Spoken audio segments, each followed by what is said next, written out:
we're back. Howdy y'all, this is Ethan Bonreal, back at it again, giving you more of that gay shit you love while playing some Earthbound. So last time we were here, we made our way to the desert town of Scaraba after leaving Summers and wrapping up some business there. On top of that, I also talked a little bit about being an extremely gay child, and I gave some advice for people who are having trouble being themselves, either because you were bullied when you were younger, or because you just feel like an outsider, or you feel very lonely and gay, etc., etc. This time around, I got a lot lined up to talk about, actually, so we're going to talk a little bit about my sex life and just why it seems like a lot of gays are more interested in sex than relationships. And I'm also going to talk about my feelings on the word faggot, because someone asked me that in the comments, and I'm going to talk a bit about that. And I have some other things I might get to. It depends on how long the video runs, we'll see. But anyway, we gotta take these four nerds through Scaraba, because there's a lot of shit to do here, so... For one, I am playing this as if I am still, like, 14 or so, which is the age I should have been when I played this game.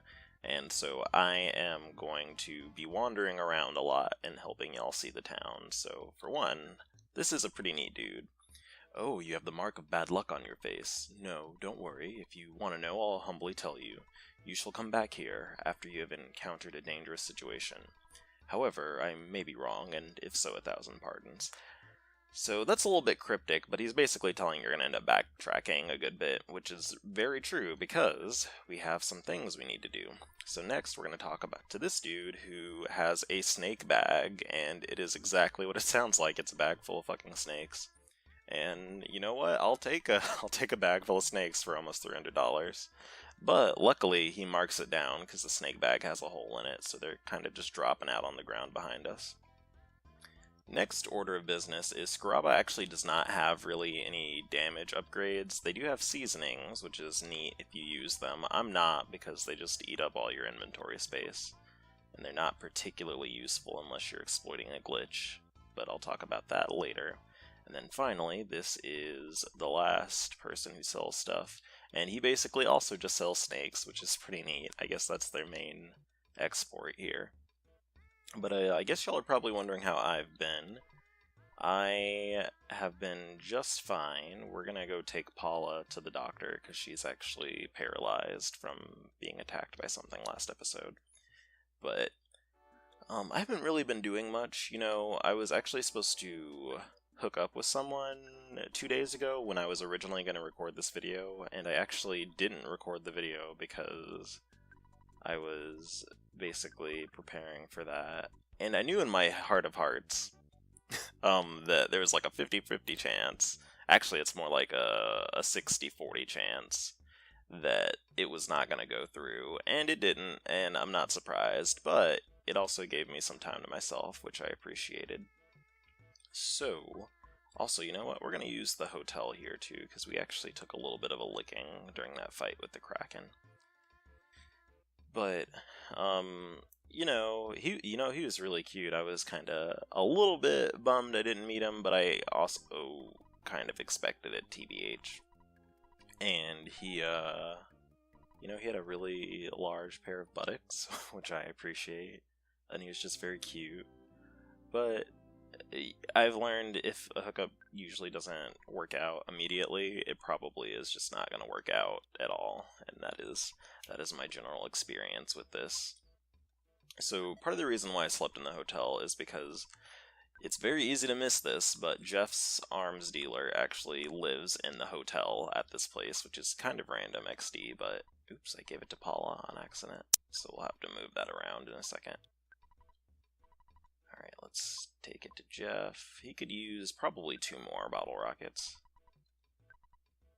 Because really, the bottle rockets are what make this game fly by, honestly. It's a little bit toxic, honestly, because it's so ridiculously easy to beat this game when you have bottle rockets in your inventory, because you just basically kill all the bosses instantly. So we're going to give this one to Jeff. But like I was saying, I was going to meet up with that dude, it didn't happen, and that's just how these things work. And I guess y'all are probably wondering a little bit about, like, my sex life, because I talk about hooking up fairly often, and I've said this in a previous video. it actually is not something that happens as often as it sounds, because usually I am talking about previous things that have happened over the course of my life that have happened throughout the entirety of my experiences in college. So I have 8 years of Ho stories that have been backed up here.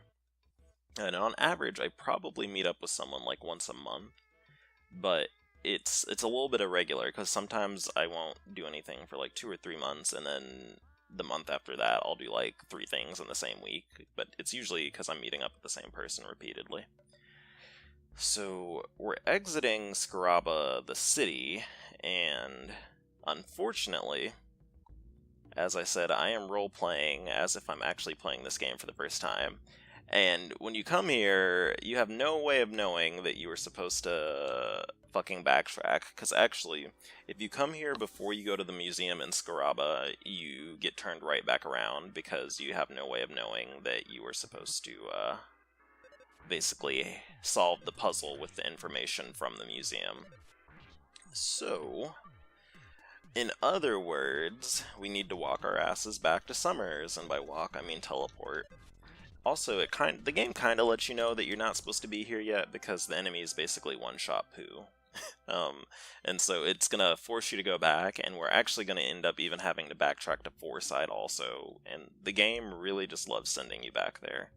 So we can't do anything here, but we will get a picture taken of us to show us how frustrated we are, because we just walked out into this desert and we fucking couldn't do anything here, so now we're all sunburnt and getting snapped up, so... Ka-chick. Wow, what a great photograph. It will always bring back the fondest of memories.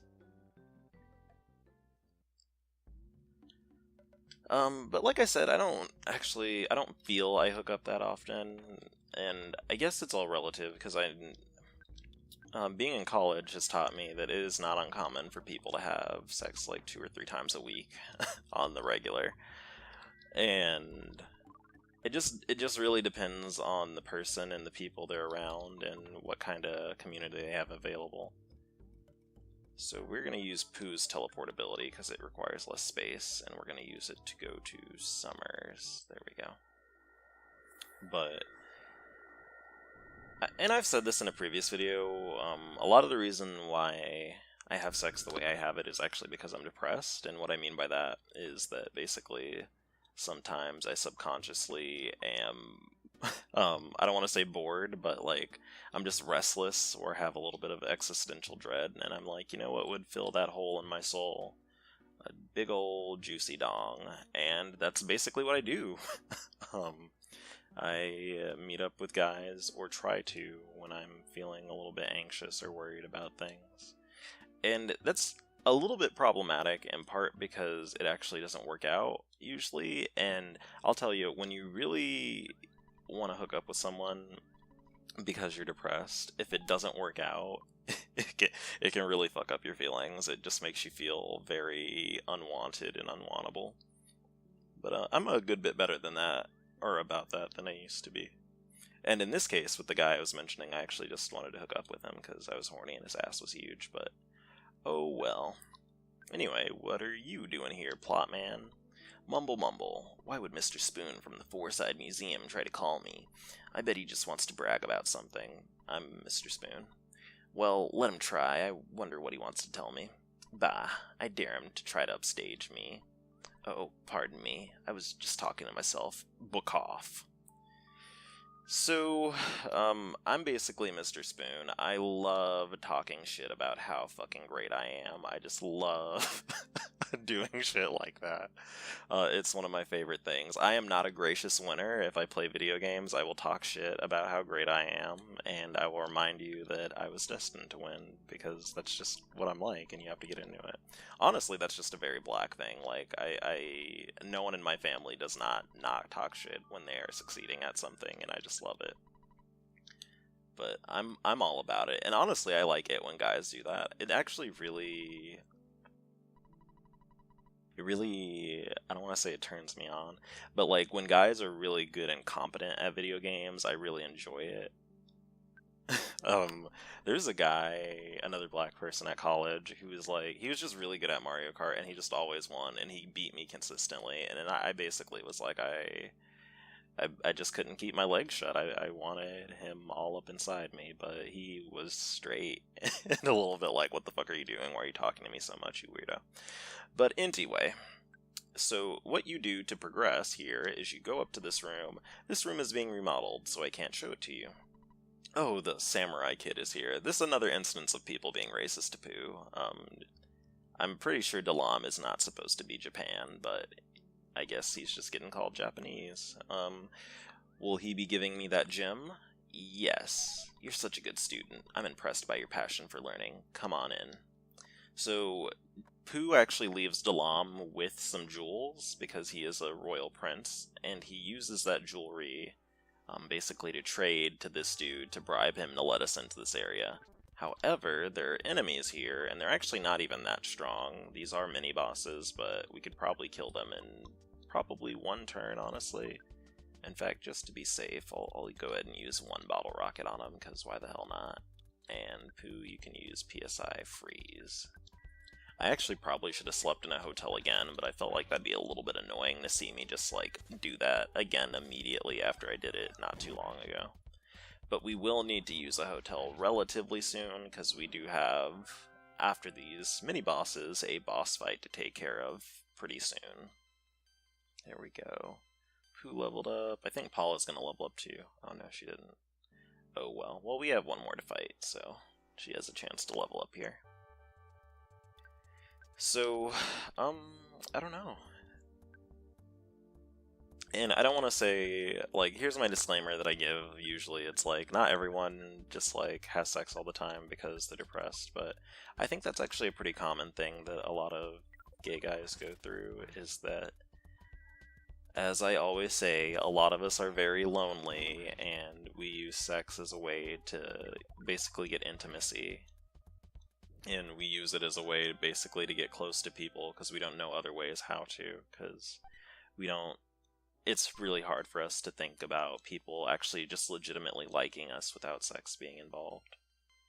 So what I mean by that is you don't necessarily have to, like, want to have sex with someone, or you don't necessarily have to be horny so much as you want to hang out with someone, and you know the easiest way to get someone to hang out with you is to, you know, put their wiener in your face or whatever.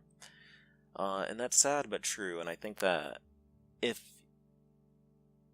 like, so here's my deal with that.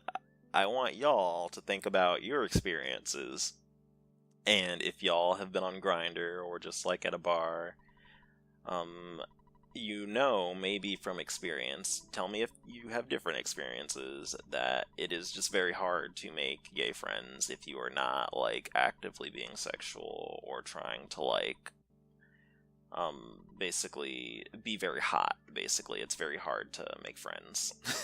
Oh shit. Ness, let's go to Scaraba. The pyramid is the key.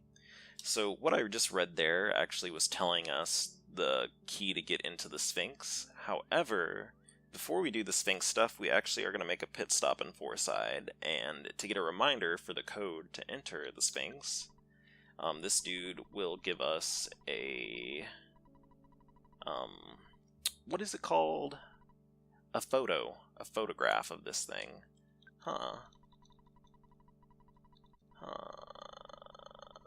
You know, I probably should be reading that, but... I probably should be reading that, but that's a lot of words. I'm gonna summarize it. How about that? So, he's giving us the photograph now, and basically what that was saying is that Gygus and the aliens actually had previously invaded Earth, and the people of the culture that made the Sphinx actually managed to fend them off, kind of.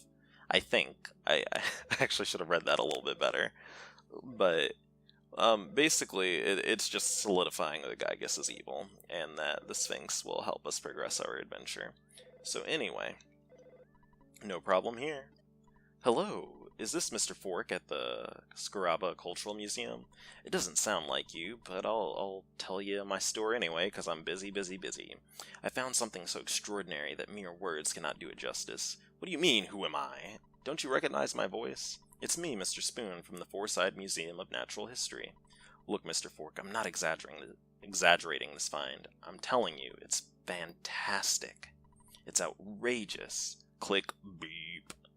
Welp, he's reminding us we need to go to Forside, so let's get ready to piece the fuck out. Anyway, other than that, I think that's something that what I was previously talking about is, oh my god, I just teleported back to Summers, I'm a scrub. What I was just talking about is just something I think a lot of people are frustrated with, because a lot of us actually, I think we have big hopes for romance, and young gays are, like, notoriously, really ridiculously romantic. I don't know if you know this, like, they just have these very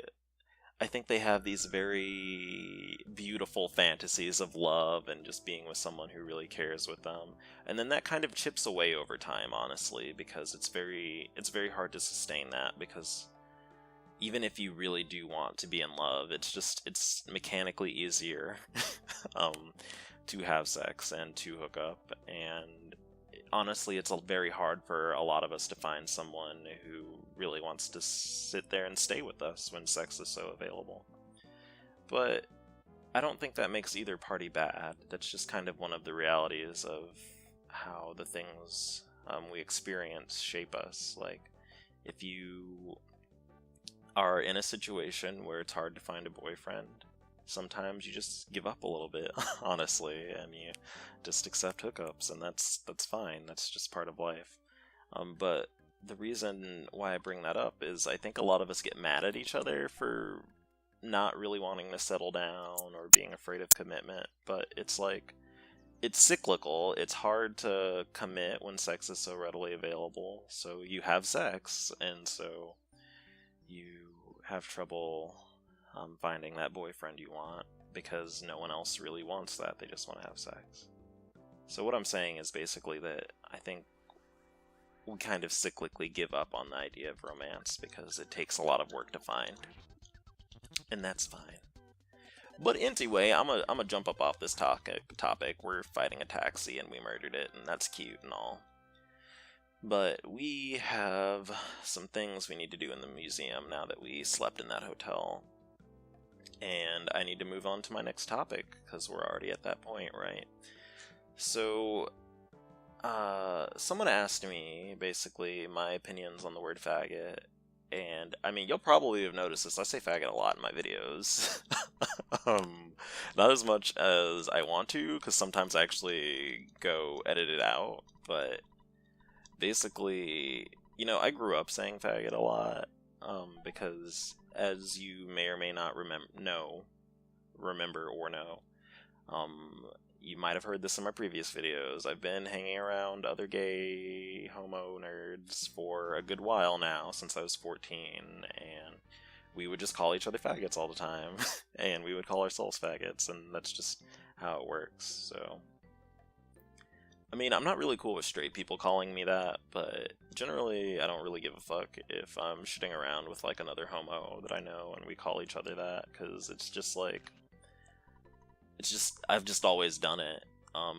And I mean, I have had people call me that to be mean and stuff and try to hurt my feelings, but it's like, I think that's one of the things that happens when you have, like, a community of people to help you navigate being bullied or people being mean to you. Because what you do is you just learn to make jokes or have fun with the things that people do to hurt you in some ways. Like, my observation is that if you are gay and you hang out with a lot of other gay people and you've been doing it since relatively early in your life, from my observation, you just say faggot a lot. I even met someone who was 18 the other day who said faggot a lot, and he's like, I've just been around gay stuff since I was like 15 or 16, and we just all say faggot all the time. And it's like, yeah, I can relate, but the people around us might not be able to. But I'm gonna put this on pause for a second because we need to talk to this dude. So I'm gonna restart this conversation so that I can tell y'all all this tea. You want to know about something extraordinary? You know, there's a new singer named Venus at the Topola Theater. Could you bring me her autograph on an eraser? Then I'll show you something extraordinary. Oh, if you can get her autograph on anything, don't worry about the eraser. I don't care if the autograph is written on toilet paper. Oh my god.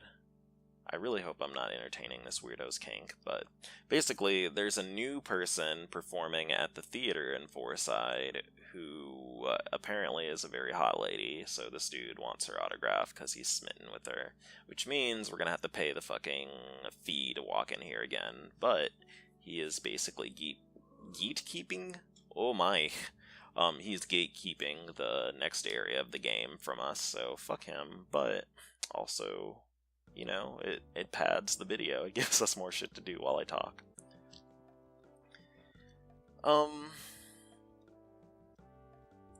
I think, maybe, you know, what I could jump off from that is that honestly, when you hang around a lot of gay people and you've been doing it for a while, I think, other than saying faggot a lot, which, I mean, that's not everyone. Some people definitely still hate that word, and it has to do with your own experiences and stuff, but it's like, can I buy a ticket from you? Yes, I can. Is that you just slowly get gayer, honestly. I don't know if I've talked about this in a previous video, but something that always amuses me is that when new people enter my friend circle and they're like shy, something that I always count down to is when they eventually start crossing their legs or just like letting themselves be a little bit more gay in front of other people. Because there's this one person in particular I'm thinking of who would just sit, like, he would just man spread like across the entire planet. And he, like, legit, he was gay as all outdoors, but he just was, like, man-spreading. And I was like, is this really you? Basically, like, is this something you really feel the need to do? And as time went on, basically, those legs got closer and closer together until they became crossed, and his lisp too, actually, incidentally, but his wrist became slightly more limp over time, and he just became the gay I knew he was meant to be. And that, I think that pisses some guys off, honestly. They really just want everyone who's gay to be, like, really normal and really manly, but it's like, it's honestly, it's real fun to be, like, kind of feminine, TBH. It's enjoyable. I love it, honestly. Speaking of which, my idol, my queen. Oh my gosh.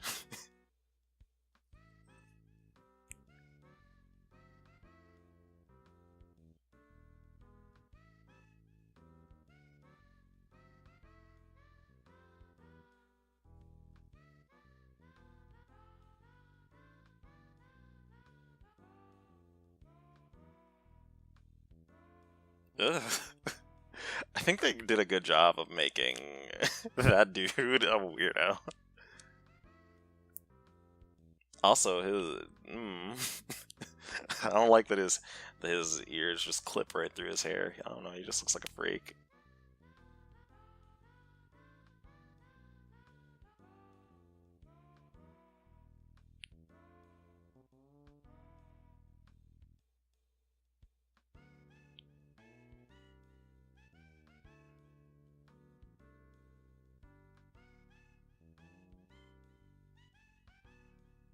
Oh my god. Um, it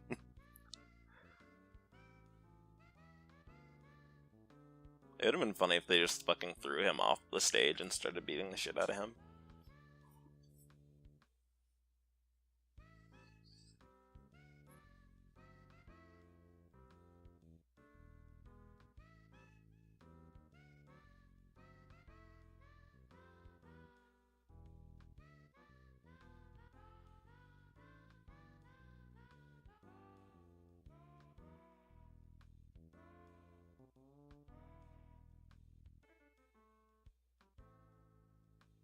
Honestly, she's fashion, she's glamour, she's all I ever wanted to be. But that's Venus. After the Runaway Five are done and we never see them again, she takes their place, and we probably are only going to see the show once, but as an Easter egg, you actually can track her progression a little bit through the game. In Tucson, you can actually meet her mom, who said she was leaving to become a star in show business. And then you can hear a little bit about her, I believe, in 3, and then basically she ends up here, which is pretty cute. Ooh, excuse me. So, let's see if we can get an autograph. Ah, you're a friend of the Runaway Five. Did you come to see Miss Venus? Quickly, come inside. Don't let the other fans see you enter. Yo, what's good, Venus? Oh, you want an autograph? Okay, I'll give you my autograph on this banana peel, I guess. Here you go. And we got it. Oh, and this is a bonus. Smack. Oh, she gave us a kiss. That's cute. So we're actually going to cut the video here because it's 25 minutes and that's running a little long, so... I don't know. What should I wrap up the video with? Should I say more stuff? I guess I'll summarize, smash that like if you too sometimes confuse being lonely with being horny. Smash that like if you also sometimes love to gay it up when you're around other gay people. Or alternatively, if you kind of want to, but you haven't had the chance to. Smash that like if you say faggot all the time and you're also gay, or alternatively, smash that like if you never want to hear me say that word again. Also, I'll probably, in the grand scheme of things, I'll probably cut back on saying it a little bit more now that I'm more conscious of it. I always forget not everyone has the same experiences as me, XD. But anyway, I'm gonna catch y'all nerds later. Thank y'all for watching. I'm Ethan Bonreal, and I'm out this piece, so goodbye.